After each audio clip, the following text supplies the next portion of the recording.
Ayan, goodie po sa ating lahat mga kapatid. Ito, another blessings na naman. Salamat po sa Diyos dahil mayroon na namang tatlong nadagdag dito na anak po ito ng broad-breasted na babae. Ibinangga ko sa hybrid na lalaki, yung si Joro.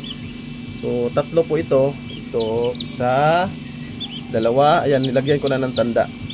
Ayan. Para hindi maghalo-halo. Marami kasi akong sisiw ngayon eh. So, ito naman, dalawang Bourbon Red. And then ito upgraded lang ito. Kasi nga anak ito ng hybrid. Binangga rin sa hybrid.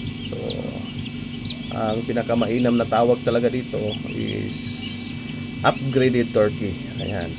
May dala-dala pa rin yung dugo ng broad-breasted.